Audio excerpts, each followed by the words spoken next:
हर हर महादेव दोस्तों। मैं अंकिता आप सभी लोगों का अपने ज्योतिष ज्ञान में बहुत बहुत स्वागत करती हूँ। हमेशा की तरह इस बार भी मैं आपके लिए एक बहुत ही ज़बरदस्त वीडियो लेकर आई हूँ और इसे प्लीज़ बहुत ध्यान से सुनिएगा। और इसे अगर आपने अपने जीवन में उतार लिया तो बहुत सारी समस्याओं से आपको समाधान मिलेगा। और दूसरी चीज़ है कि आप अपने उपाय खुद कर पाएंगे। सबसे पहले एक तो मैं आप लोगों को ये जानकारी देना चाहूँगी कि जैसे कि हर बार की वीडियो में मैं आपको बताती हूँ प्रदोष पे ये करें, प्रदोष पे वो करें। प्रदोष के दिन आप महीने में 2 प्रदोष आती हैं जिसे हम त्रयोदशी कहते हैं। आप इस दिन भोलेनाथ की पूजा करें, भोलेनाथ की आराधना करें और ये उपाय करें। तो आज मैं आपको इन प्रदोष जो हम उपाय करते हैं प्रदोष के दिन वो क्यों करते हैं और किस दिन प्रदोष पड़ने पर, यानी कि कौन से दिन त्रयोदशी जब किस दिन आती है, यानी कि कौन से वार को आती है, तो उस दिन हमें क्या करना चाहिए और वो दिन, उस दिन की प्रदोष हमें क्या लाभ देने वाली है। तो आपकी ज़िंदगी में जैसी समस्या हो, जैसी आपकी लाइफ में उलझने चल रही हो, जिस दिन वो प्रदोष आती है या त्रयोदशी आती है, आप उस दिन वो उपाय करें। उपाय बहुत ही साधारण है। जैसा कि आप सभी लोग जानते हैं कि भोलेनाथ जो हैं हमारे शिव शंभू, भोलेनाथ का मतलब भोले भंडारी। तो वो इतने भोले हैं कि वो एक लोटे जल से ही प्रसन्न हो जाते हैं। लेकिन फिर भी अगर हम थोड़ा सा विधि पूर्वक उपाय करते हैं तो उसका फल हमें अवश्य मिलता है। चलिए दोस्तों, अब हम बताने जा रहे हैं कि प्रदोष यानी कि त्रयोदशी अगर रविवार को पड़ती है तो रविवार को हमारे शिव भोले बाबा का निवास स्थान कहाँ होता है और इस दिन हमें किस समस्या से संबंधित जो है वो कार्य करना चाहिए। ठीक है, तो अगर रविवार की प्रदोष पड़ती है, यानी कि किसी भी महीने अगर आप चेक करते हैं और आपको लगता है कि त्रयोदशी जो है वो रविवार को पड़ रही है, तो ये सर्व कार्य सिद्धि योग देती है। और इस दिन भगवान शिव का वास बेलपत्र के पेड़ के पास होता है। तो इस दिन आप बेलपत्र में जल चढ़ाएं। पहले शिव जी पर चढ़ाएं, शिव जी से थोड़ा लाया हुआ जल आप बेलपत्र पर चढ़ाएं और वहाँ पर अपना नाम और गोत्र बोलकर अपनी मनोकामना सर्व सिद्धि, यानी किसी भी कामना के लिए आप इस उपाय को कर सकते हैं, जो कि बहुत ही सरल है। इसी तरह अब बात करेंगे सोमवार की। जैसा कि मैंने आपको बताया है कि जब त्रयोदशी सोमवार को पड़ती है तो भगवान का वास जो है वो कैलाश पर होता है। तो ये इच्छा पूर्ति के लिए होता है। मान लीजिए आपकी कोई इच्छा है, कोई भी कामना है, तो वो अधूरी रह रही है, बार बार पूरी नहीं हो रही है, तो उसको पूरा करने के लिए आप सोमवार के दिन जो है भगवान पर 1 लोटा जल 5 बेलपत्र चढ़ाएं। इससे आपकी इच्छा पूर्ति होगी। और जैसा कि हर बार मैं बताती हूँ कि अपना नाम और गोत्र हमेशा बोलकर आप उपाय करें। मंगलवार की त्रयोदशी के दिन भगवान शिव का वास काशी में होता है और ये रोग मुक्ति के लिए है। मान लीजिए आपके घर में कोई बहुत ही ज़्यादा बीमारी से परेशान है और आप उसको दवाइयाँ इलाज करा कर अगर परेशान हो गए हैं, उसको दवाइयाँ नहीं लगती हैं, उसके ट्रीटमेंट जो है वो सही नहीं हो रहा है और उसका जो रोग है वो ख़त्म होने को ही नहीं आ रहा है, तो आपने मंगलवार की जब त्रयोदशी पड़ती है तो उस दिन भी आपने सेम वही उपाय 1 लोटा जल 5 बेलपत्र और 1 शमी का पत्ता डालकर आपने भगवान शिव पर अर्पित करना है। इससे आपको रोग मुक्ति मिलती है। और वही जल को थोड़ा सा अपने हाथ में लेकर उसको रोगी मनुष्य को उस जल का सेवन करवाना है, जितने दिन भी वो जल चलता है, 4 दिन, 5 दिन, 7 दिन और 11 दिन। उस जल का थोड़ा थोड़ा आचमन उसको देते रहो और उससे उस इंसान की जो रोग से ग्रस्त है, जो रोग से परेशान है, जो बीमारियों से परेशान है, उसकी जो बीमारियां हैं वो धीरे धीरे ठीक होनी शुरू हो जाएंगी और उसको दवाइयाँ लगनी शुरू हो जाएंगी, रोग से मुक्ति मिलेगी। अब बात करेंगे बुधवार की। बुधवार के दिन जो है भगवान शिव का वास रजत भवन में होता है और ये हमारी कामना पूर्ति के लिए होता है। तो देखिए ऑलमोस्ट सभी जो हैं, कोई सर्व सिद्धि है, कोई इच्छा पूर्ति है, कोई रोग मुक्ति है, कोई कामना सिद्धि है। कोई भी कामना जो आपके मन में है, आप कोई कामना है, आपकी कोई भी कामना है, कोई भी मन में आपने सोच रखा है वो हो नहीं रहा पूरा, तो उसके लिए जब बुधवार की प्रदोष पड़ती है तो उस दिन आपने भोलेनाथ पर वही उपाय करना है। बुधवार की प्रदोष में सिर्फ एक चीज़ और हमने ऐड करनी है, जल में हमने थोड़ा से हरे मूंग की दाल डालनी है। थोड़ी सी मतलब कि थोड़ी सी, बहुत ज़्यादा नहीं, थोड़ी सी ले लीजिएगा। थोड़ी सी हरे मूंग की दाल डालनी है और 1 लोटा जल, जैसा कि मैंने बताया है, 5 बेलपत्र और 1 शमी का पत्ता, ये आप शिव पर अर्पित करें, आपकी कामना अवश्य पूर्ण होगी। उसके बाद हम बात करेंगे गुरुवार की। जैसा कि जो आने वाली जो त्रयोदशी है वो गुरुवार के दिन पड़ रही है। तो गुरुवार की जो त्रयोदशी है वो शत्रुओं का नाश करती है।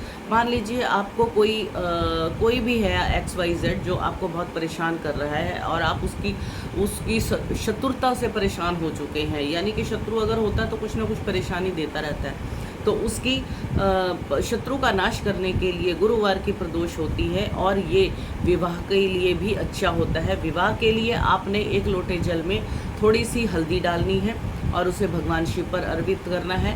1 लोटा जल, थोड़ी सी हल्दी और 5 बेलपत्र, 1 शमी का पत्ता। ठीक है जी। ये आपने कल गुरुवार जो है आ रही है, उस दिन आपने गुरुवार के दिन, कल त्रयोदशी पड़ रही है तो उस दिन आपने ये उपाय करना है। शत्रु नाश के लिए सिंपल आपने 1 लोटा जल, 5 बेलपत्र और 1 शमी का पत्ता डालना है। और अगर आपका विवाह का योग नहीं बन रहा, अगर आपका विवाह नहीं हो रहा है, आप रिश्ते देख देख के परेशान हो गए हैं, तो आपने 1 लोटे जल में 1 चुटकी हल्दी डालकर उसे भोलेनाथ पर समर्पित करना है।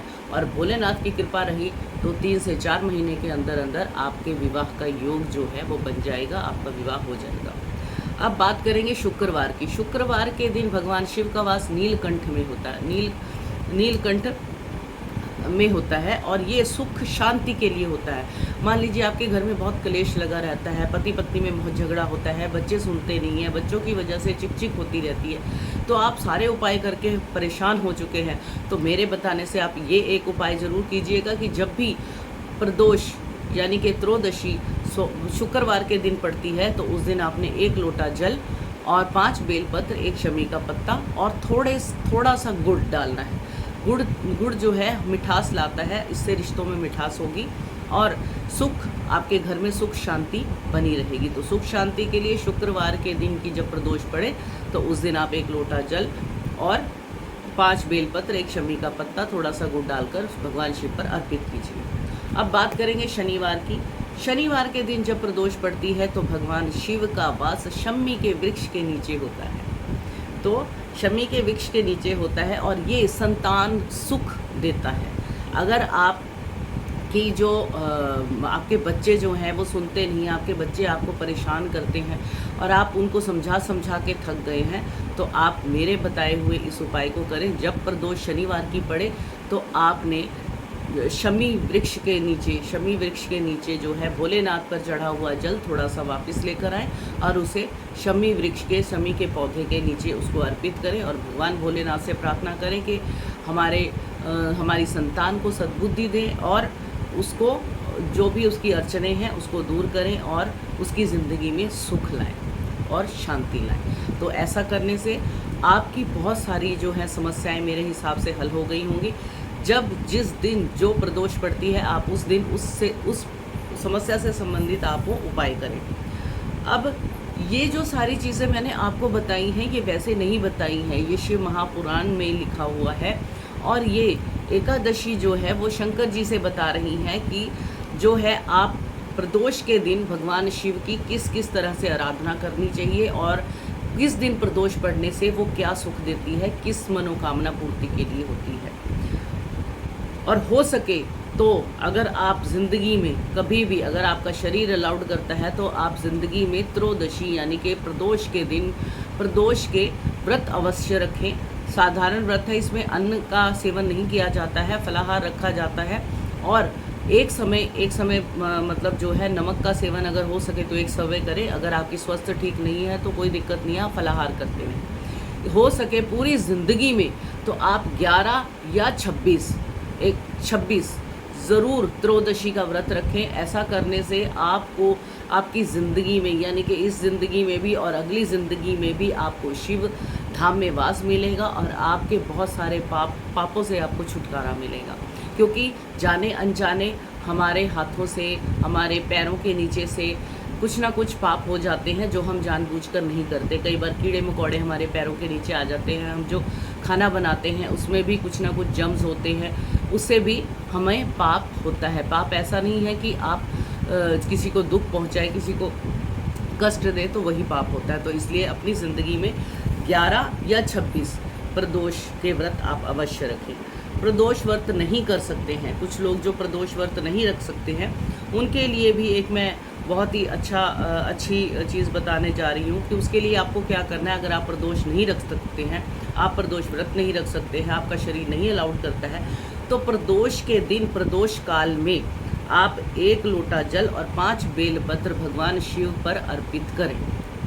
बस इतना करने से ही आपके जो है पूरे संपूर्ण जो प्रदोष व्रत में जो फल मिलता है वो आपको फल मिलेगा और आपकी मनोकामनाएं पूरी होती चली जाएगी। वैसे भी कहा गया है जो शिव की शरण में चला जाता है उसकी सभी मनोकामनाएं पूरी हो जाती है और उसे किसी और के आगे अपना मस्तक झुकाने की ज़रूरत नहीं पड़ती है। और इसी कामना के साथ कि आपको मेरा ये वीडियो बहुत पसंद आया होगा, और अगर पसंद आया है तो लाइक और शेयर कीजिएगा और अपने दोस्तों के साथ ज़रूर दोस्तों को भी ज़रूर शेयर कीजिएगा, क्योंकि कर भला तो हो भला, अंत भले का भला। तो ये हमेशा याद रखिएगा। और जैसा कि आप सभी लोग जानते हैं, आजकल फिर से कोरोना शायद वापस आने के चांसेस दिखाई दे रहे हैं, जैसा कि आजकल न्यूज़ में भी बताया जा रहा है, हर जगह बताया जा रहा है। तो आप लोग अपने स्वास्थ्य का ध्यान रखें, मास्क लगाएं, सैनिटाइज़र का यूज़ करते रहें, हाथों को धोते रहें और खुश रहें, मस्त रहें, बिंदास जिए। अपनी समस्याओं का समाधान आप स्वयं कर सकते हैं। हर हर महादेव। शिव की कृपा आप सभी लोगों पर बनी रहे। जल्दी ही मिलेंगे नवी वीडियो में आपके साथ। हर हर महादेव।